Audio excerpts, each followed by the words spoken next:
योग, प्राणायाम और षटकर्म से शरीर को डिटॉक्सिफाई करते हैं राज सिंह। राज सिंह योग, प्राणायाम और षटकर्म के गहरे जानकार हैं और हिमाचल की वादियों में लोगों का बिना दवाइयों के इलाज कर रहे हैं। टेक्निकल फार्मिंग चैनल को सब्सक्राइब करें और बेल आइकन भी दबाएं ताकि आगे आने वाले वीडियो की नोटिफिकेशन आपको मिलती रहे। दोस्तों, आप हैं राज सिंह जी और हम इस वक्त बैठे हैं हिमाचल में ऊना जिले के अंब तहसील के पोलिया पुरोहिता गांव की एक चोटी पर। और यहीं आप पीछे जो देख रहे हैं स्थान, इसी स्थान पर बैठकर और नीचे भी इनका एक योग आश्रम है।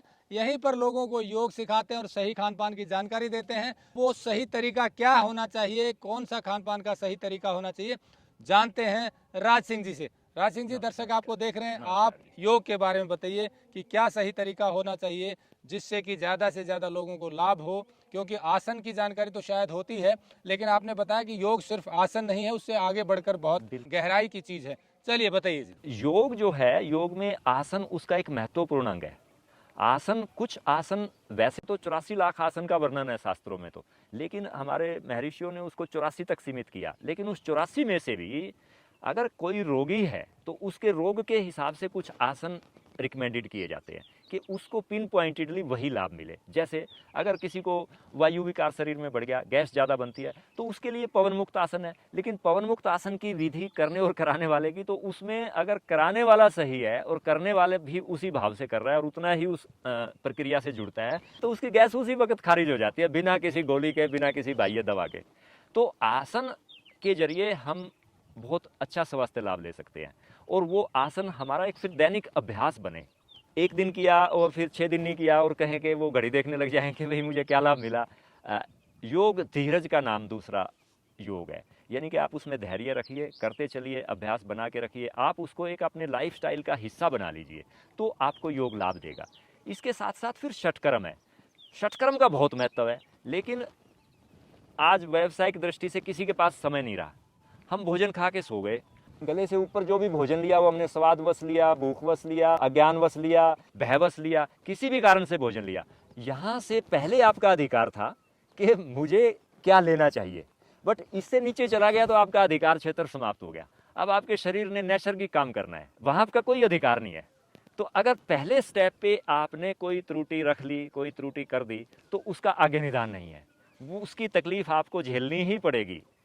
तो अब इससे नीचे के लिए जो हमारा शरीर है, उसके लिए योग में 6 कर्म बताए गए हैं, जिनको हम षट कर्म कहते हैं। एक उसमें से है गज करनी क्रिया, कुंजल क्रिया, कि भाई हम रात को सो के उठे, सुबह हमने मल निष्कासित किया और फिर हम आए, तो उसके बाद भी हमें लगता है कुछ ठीक नहीं है। तो कुछ लोगों को तेजाब ज़्यादा बनता है, कुछ लोगों को वायु ज़्यादा बनती है, कुछ लोगों को कफ ज़्यादा बनता है। आयुर्वेद में ये वात पित्त कफ का असंतुलन ही रोग बताया गया है। अगर किसी को तेजाब ज़्यादा है या कफ ज़्यादा है, तो हम उसको कुंजल क्रिया से सिर्फ गर्म जल पी के 2 लीटर 3 लीटर हर शरीर की कैपेसिटी के हिसाब से, वो भी गाइडेंस में ही करना चाहिए, उस पानी को उलीच देते हैं। जब उलीचते हैं तो वो नज़र आता है कि मुझे इसमें क्या क्या निकला।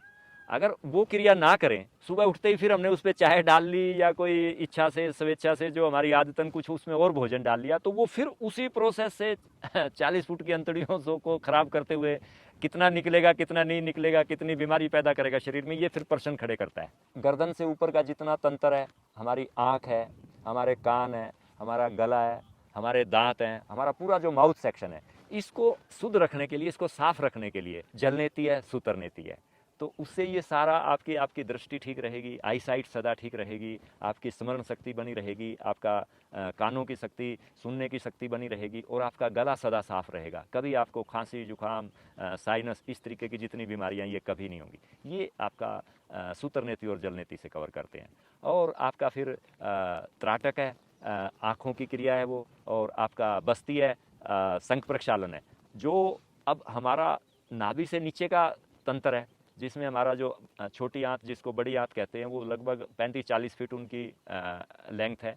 उनको साफ करने की इस संसार में कोई विधि नहीं है। ये मैं आपको थोड़ा बड़ी बात कह रहा हूँ, बट साइंस वहाँ तक कब पहुँचेगी, अभी उन्होंने एनीमा निकाला है। एनीमा तो बहुत उस मल द्वार के छोटे से अंग को साफ करता है, बट जो शंख प्रक्षालन की विधि है वो बहुत गंभीर विधि है, वो बहुत किसी गाइडेंस में ही वो संभव है, अदरवाइज उसको करेंगे क्या तो होता है वो बताइए। उससे जो है, जो हमारा वर्षों का मल जमा है, तो वो सारा जितना अवशिष्ट है, जितना वर्षों के उसमें विजातीय पदार्थ पड़े हैं, जितने टॉक्सिन्स हैं, वो सब उससे निकल जाते हैं।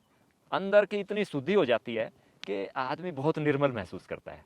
और उसके बाद उसके केंद्रों का पता चलता है उसको कि भाई मुझे प्यास किसको कहते हैं, भूख किसको कहते हैं। अभी तक तो हम आदतन है ये सारी चीज़ें, हमें पता भी नहीं है कितना पानी पिया, उठाया गिलास, सारा गिलास पी लिया, प्यास थी भी नहीं, सिर्फ डॉक्टरों ने कहा था या किसी भारी जगत ने कहा था कि पानी पीना चाहिए। मेरा केंद्र मुझे नहीं कह रहा, यानी कि मेरी पूरी विजडम कहीं ना कहीं दूसरों के हाथों में चली गई, व्यावसायिक लोगों के हाथों में चली गई। मुझे इन सब अवस्थाओं को अपने शरीर से एक्सप्लोर करना है। किसी अच्छे गाइडेंस में ये सिर्फ योग के माध्यम से ही संभव है, क्योंकि एक बार अगर एक स्लेट है, पहले से ही उस पर बहुत कुछ लिखा हुआ है, आप उस पर बत्ती घुमाते रहें, लिखते रहें, तो वो समझ नहीं आएगा। पहले एक बार षटकर्म के माध्यम से, आसन के माध्यम से, प्राणायाम के माध्यम से इस शरीर को पहले मल मुक्त किया जाए, फिर हमारे केंद्र जगते हैं, हमारी भूख कैसी है, हमारी प्यास कैसी है।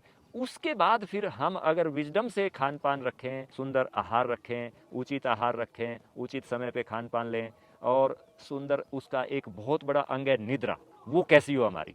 अभी तो बहुत लोगों ने उसको नशे पे आधारित कर लिया, या उसको उत्तम निद्रा उनकी है ही नहीं, क्योंकि इस शरीर की सारी जितना रिपेयर वर्क है, इस शरीर में जितना रिपेयर वर्क चाहिए, और जो हमारी पाचन तंत्र है वो चलता तो 24 घंटे है, लेकिन जब हम बहुत गहरी निद्रा में होते हैं, वो 4 से 5 घंटे की निद्रा जो होती है, वो उस सारे वर्क को कर रही होती है बिना किसी गाइडेंस के, बिना किसी हमारी जानकारी के।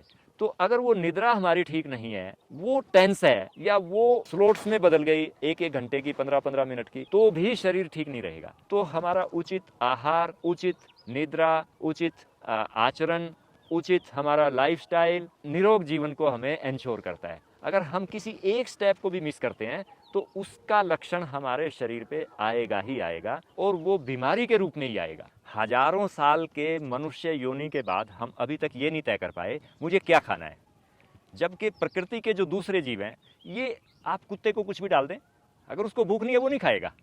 यानी कि उस अशिक्षित प्राणी को, प्रकृति के उस प्राणी को ये मालूम है कि मुझे क्या खाना है। बट अभी ये जो इतने स्ट्रॉन्ग सॉफ्टवेयर वाला जीव है इंसान, ये अभी भ्रमित है कि मुझे क्या खाना है, कब खाना है, क्यों खाना है। तो ये उसको कोई बाहर का व्यक्ति बताएगा या कोई विज्ञान बताएगा, वो सदा भ्रम में रहेगा। हम उसको कहते हैं पहले योग से अपने शरीर को ठीक कीजिए, और फिर अपने केंद्रों को जागृत कीजिए, उसको एक्सप्लोर कीजिए। जब आप स्वयं के मास्टर बनेंगे, आपको अपनी भूख का स्वयं पता होना चाहिए, अपनी प्यास का स्वयं पता होना चाहिए, मेरे सोने का मुझे स्वयं पता होना चाहिए, मेरे जागने का मुझे स्वयं पता होना चाहिए। बाकी सब कर्म आप करते रहिए। अगर ये केंद्र आपके ठीक से जागृत कर लेते हैं, तो फिर वो जो श्रीमद् भागवत गीता की जो परिभाषा है योग की, योग है कर्मेषु कौशलम, तो आपके कर्मों में ऑटोमेटिक कुशलता आ जाएगी। यहाँ का वातावरण, यहाँ का योगा क्लासेस जो यहाँ पे चल रहे हैं, और रियली बहुत ही बढ़िया है, जिस कारण मुझे बहुत सारे बेनिफिट्स मिले हैं। और यहाँ पे जो राज सर जी हैं, वो भी बहुत ही अच्छा योगा सिखाते हैं और बारीकियों से सिखाते हैं, जिसके कारण मुझे इन सब चीज़ों में बहुत बेनिफिट मिला। जब मैं पहली बार आया था तो उसके पहले हमें साइनस का बहुत ज़्यादा प्रॉब्लम था। मैं रेगुलर मेडिसिन लेता था। मैं साल में 4-5 बार तो मुझे फीवर आती थी, और मैं उससे काफ़ी परेशान हो जाता था। जब मैं योग शांति वन आया और यहाँ पर षटकर्म किया, जलनेति सुतनेति का जब अभ्यास निरंतर करना शुरू किया, तो मुझे उस बीमारी से पूरी तरह से छुटकारा मिल गई। आज मैं बिना दवाई का 100% रह रहा हूँ, और मुझे कभी भी उसके बाद कभी भी फीवर नहीं आया, कभी भी नज़ले जुकाम का कोई शिकायत नहीं हुआ, कभी भी माइग्रेन, कभी और सिर में दर्द, इस तरह की सारी समस्याएं दूर हो गई। तो दोस्तों, जैसा राज सिंह जी ने बताया कि हमें सही तरीके से अगर योग करने की जानकारी होगी और भोजन की सही जानकारी होगी, तो जीवन रोग मुक्त हो सकता है। पर ये सभी शुरुआत में किसी योग के सही जानकार की गाइडेंस में या उसके मार्गदर्शन में ही करना चाहिए, जिसमें योगासन, प्राणायाम और षटकर्म तीनों बहुत इंपॉर्टेंट हैं। अगर ज़्यादा बीमार है तो उसे षटकर्म के माध्यम से ही उस रोग को दूर किया जा सकता है। और उसके बाद जो भोजन की प्रक्रिया बताई, उसकी भी फिर आपको गहरी जानकारी हो जाती है, यदि आप योग, प्राणायाम और षटकर्म को समझ लेते हैं और सही करना सीख लेते हैं। ये सब करने के बाद या तो रोग आएगा ही नहीं, और आता है तो वो भी ठीक हो जाता है। अब बात आती है कि आप इनके मार्गदर्शन में कैसे ये सीख सकते हैं। तो आपको बता दें, यहाँ पर जो स्थान है जो आप देख रहे हैं पीछे, यहीं पर ये योग प्राणायाम और षटकर्म लोगों को करवाते हैं और सही खान पान की जानकारी देते हैं। जैसा मैंने शुरू में बताया, उद्देश्य कमर्शियल नहीं है, व्यवसायिक नहीं है। आपको इनका थोड़ा परिचय और बता दें, बैंक से रिटायर हो चुके हैं, उम्र 62 ईयर्स है, लग नहीं रहा होगा आपको, यही योग का चमत्कार है। तो प्रैक्टिकली खुद पे आत्मसात किया और अब चाहते हैं कि ज़्यादा से ज़्यादा लोगों तक ये विधा पहुँचे, उनका स्वास्थ्य लाभ हो। इसीलिए यहाँ पर ये लोगों को योग प्राणायाम षटकर्म और सही खान पान का अभ्यास करवाते हैं, उनको जानकारी देते हैं और बहुत से लोग इसका लाभ उठा रहे हैं। बस यहाँ की लिमिटेशन ये है कि एक बार में 10 से 15 लोगों को ही ये एक सप्ताह के लिए ट्रेन करते हैं, सिखाते हैं। आने से पहले आपको अपॉइंटमेंट लेना पड़ेगा कि स्पेस है कि नहीं, स्थान है कि नहीं। उसके बाद आप यहाँ आ करके और ये स्वास्थ्य लाभ ले सकते हैं और ज़्यादा से ज़्यादा लोगों को बता भी सकते हैं। हम इनके वीडियो आपको आगे भी दिखाते रहेंगे ताकि आपको भी स्वास्थ्य लाभ हो और सही जानकारी का अनुभव हो। जुड़े रहिए टेक्निकल फार्मिंग से। नमस्कार, जय हिंद। अगर आपको यह वीडियो पसंद आया है तो ज्यादा से ज्यादा लाइक और शेयर जरूर करें। साथ ही चैनल को सब्सक्राइब करना ना भूलें।